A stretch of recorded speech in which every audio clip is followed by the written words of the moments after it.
The main goal of this lesson is to give you some experience identifying mechanics in video games. We'll, of course, kind of analyze a little bit about how those mechanics, adjusting those mechanics can impact the gameplay as well. But so we're primarily talking about video games this time around and the mechanics in those video games. So I hope you're excited about that. And then, but first, let's define mechanics in games are. So there's our little review about what mechanics are. I want you to feel really good and solid and be able to say, like, if I were to just ask you, what are mechanics? I want you to be able to say that, well, they're the systems and rules. They are things like the win condition, the end state of the game. They're what a player can do, can't do. They are the rules of the things and how the things interact with the other things and the player. I want you to be able to say those types of things and understand that because you're going to be making decisions and designing those things. So in terms of the video games we'll talk about, here's just some examples. We'll of course talk about like new Super Mario Bros, Super Mario Kart, Minecraft, Tetris, games like Fortnite, Among Us, PacMan, first-person shooters like Call of Duty, Smash Bros, and then we'll talk a little bit about Cosmotrons here and there. That's the game that my friend and I made. It's a 4-player space battle arcade game. You're controlling a little spaceship around, there's gravity, and you're trying to destroy each other. And this is the arcade cabinet that we designed and made.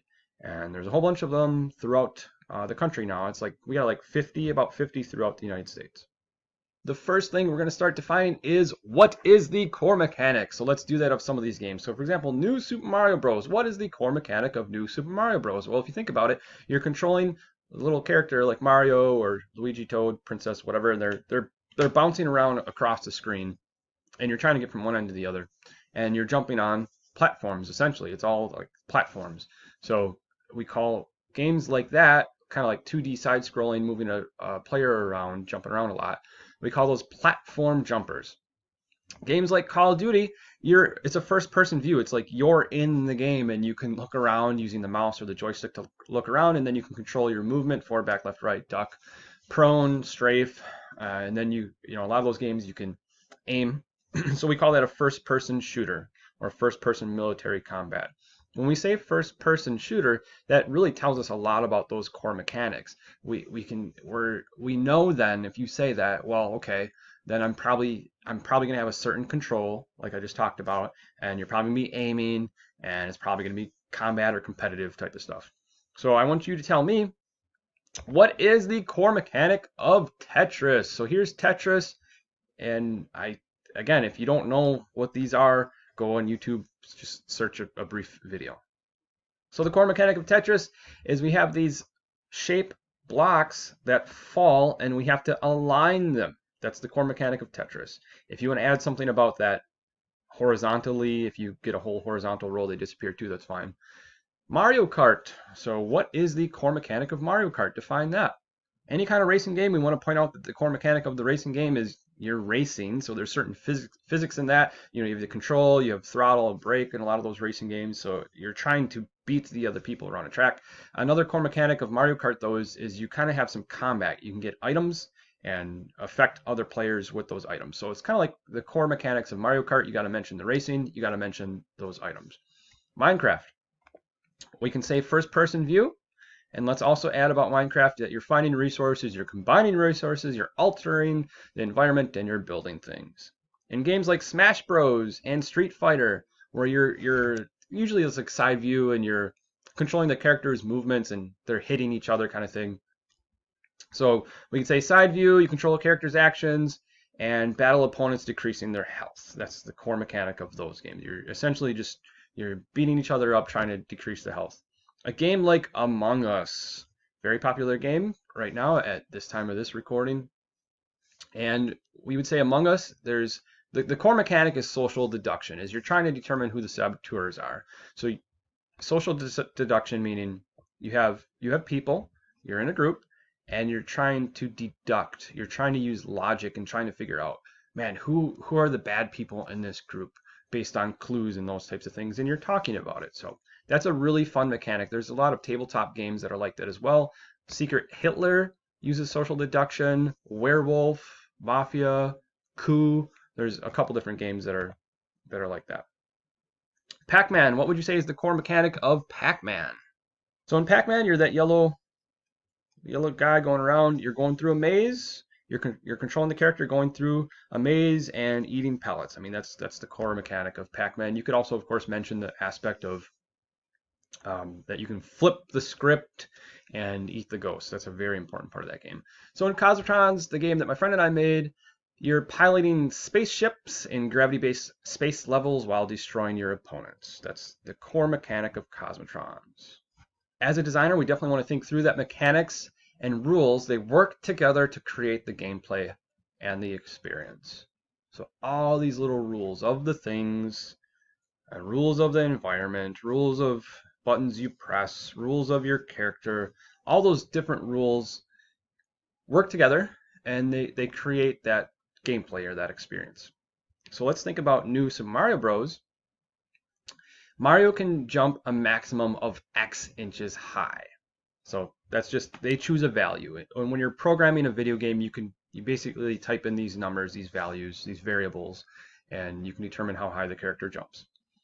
You jump by pressing the A button, and if you hold it longer, it causes a little bit of a higher jump. So if I just tap it really fast, it's not as high of a jump. If I hold it, they'll jump a little bit higher up to a certain height. Mario can move left and right mid-air. That's in those. So there's kind of a couple mechanics in there, a couple rules. And then if we look at this, here's an additional mechanic. Holding the B button while walking makes Mario run. So if I hold the B button and then I press the directional pad or use the joystick or whatever, now Mario will start traveling faster. These are completely separate rules, but how can you combine them to cause essentially gameplay? How can you combine those two rules to impact what the player can do? If you think about it, if you hold the directional pad and you walk and then you jump, Mario can jump a certain distance. But now, if you hold B and get Mario traveling faster and then press jump, then Mario can jump further.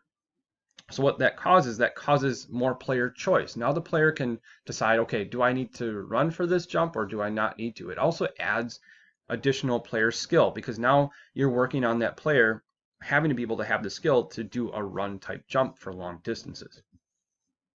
That will also affect your level design. By adding this mechanic, now the designer can put in some of these wider gaps that make it necessary for the player to make Mario do a run jump instead of just a walk jump. Back to Tetris. In Tetris, there are 7 different shapes or pieces. When the pieces are brought down, they stack on top of each other. The pieces continually come down. So when you're playing Tetris, the computer they continually bring them down at a certain pace. So how would the game be different if the pieces only came down if the player pressed down to make them do so? So think about that. In Tetris, the piece spawns, it just sits there, and then you press down to bring it down. If that were the case, that would make the game much slower. It'd make the game much less stressful.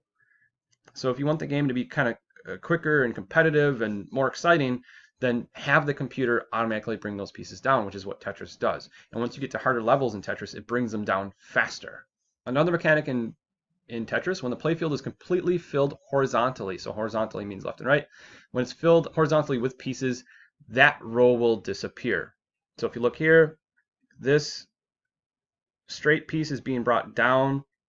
All 4 of these rows will disappear. That's called a Tetris when you can do it all 4 at a time. All 4 of those rows will disappear. So how would the game be different if the horizontal rows did not disappear? So if that were not the case, if the rows did not disappear when you completely completed a full row, how would the game be different?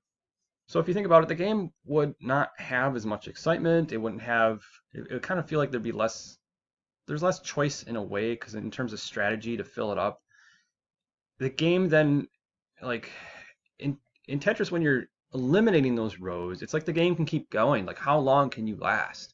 How many points can you collect by, let's say you get more points for doing getting multiple rows gone at a time.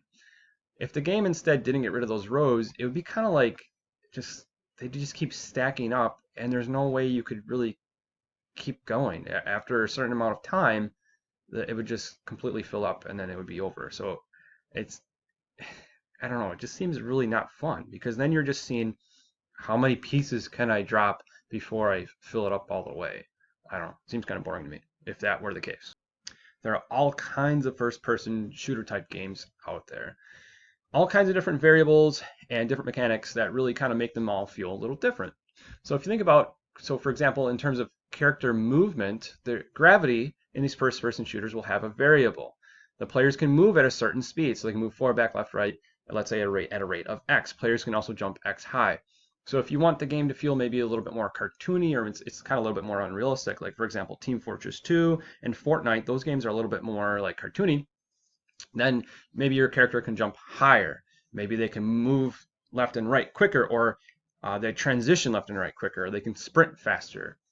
Games like Squad, which is very, very realistic, and then you have kind of arcadey shooters like Call of Duty and Rainbow Six Siege. Those players, their movement is probably not going to be as fast as like a cartoony type first-person shooter. Important part of first-person shooters, you get all kinds of different weapons. A lot of them have different fire rates. A lot of them do different damage points. If, for example, if there's like a bolt action, long distance type of weapon, maybe that has a lower fire rate, but it does more damage with a hit. A common thing in some of these first-person shooters is body armor. Let's say there's a couple different types of body armor. And let's say a certain type of body armor reduces certain weapons damage by a certain amount of points per hit, but it also slows your character's movement down by a speed of X. So if you think about it, we're giving the player choice. If there's, let's say, 5 different types of body armor, or to even use body armor at all, the player, they can choose if they want to use the body armor or not. In what situation might they choose not to use the body armor? If the body armor is slowing their character down, they might choose to not use the body armor in a situation where they need a lot of speed. Like maybe they're the character that's going to go capture the flag or capture the objective, whatever. Is that if they want to move fast, maybe they'll choose not to use the body armor. And that by having these mechanics, and we're giving the player choice, that makes the game interesting because then there's more strategy. It can get complex though. A common mechanic in multiplayer first-person shooters is it takes X seconds to respawn. How would a longer respawn affect the gameplay? The designer needs to think about what they want the game to feel like. If it's a cartoony game or it's for younger people, maybe they're okay with as soon as if the character dies to just bring them back to life right away. Maybe that's okay. That would make the game pretty fast-paced. It would make the game feel like that character's life doesn't matter as much. Versus, let's say you had to wait a minute to respawn. There are some first-person shooters like that where you have to wait a minute to respawn. Or maybe you don't even get to respawn at all. Then that life feels, it's stressful in terms of like, but it can be in a good way. It maybe gets your heart pumping because it like the consequences are more significant. It's more significant because if your character dies, you're out of the game completely until the game restarts, until it's a new level or something. Or if it's a minute-long respawn, then your team might be more affected. So in terms of gameplay, you might take less risks. You might be more calculated. You might play a little bit slower. So all these decisions affect what the player does in the gameplay.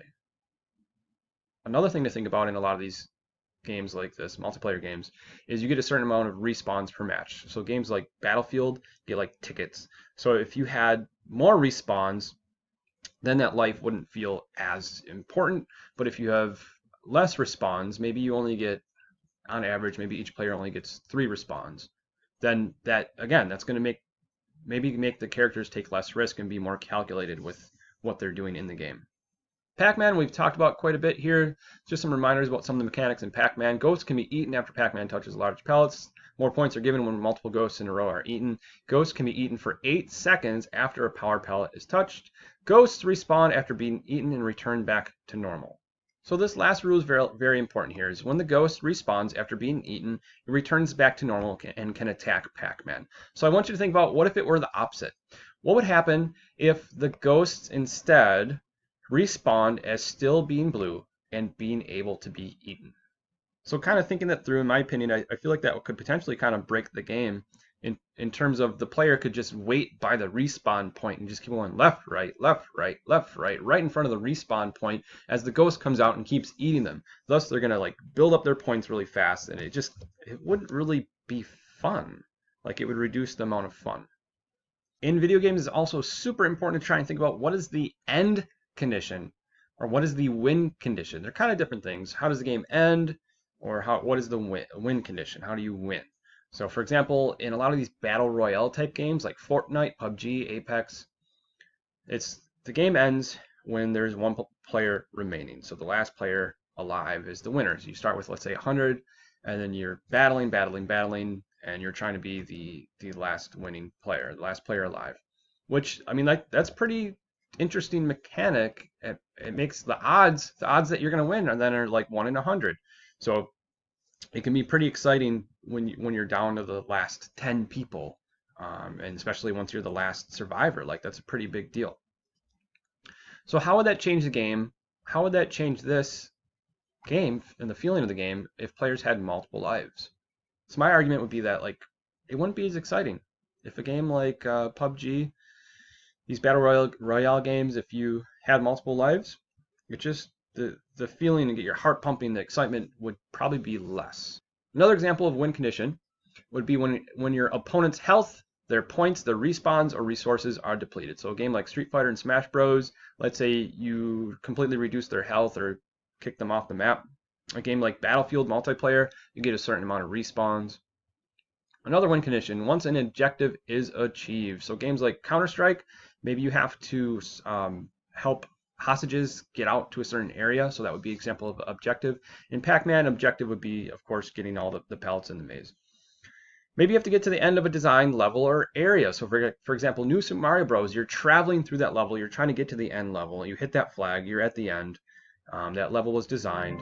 A game like Portal, there's a puzzle, it's kind of like first-person puzzle type game. Maybe you gotta get through like the puzzle area and get to the end, and then that's a level. There's a lot of games that have bosses, characters to defeat, usually like you're fighting against the computer. And a lot of these games also have levels, so games like Mega Man and Resident Evil, they kind of have levels to get to the boss, of course, but the boss aspect's an important part there. Maybe the game ends when time runs out. Maybe the game ends once you lose all your life. So those are more so ending conditions, not winning conditions. Maybe you got to finish first in something. So racing games, maybe the game doesn't end. So one thing that's interesting is there's some games that are coming out now that are like this, where the game really doesn't end. So creative mode in Minecraft never really ends. And there's lots of other, you call that, some of these games are called like sandbox games, where you can just kind of, you're being creative and playing around in them, and there's not really ending to them. And of course, there's other examples too. So I hope this gave you some insight to mechanics in video games.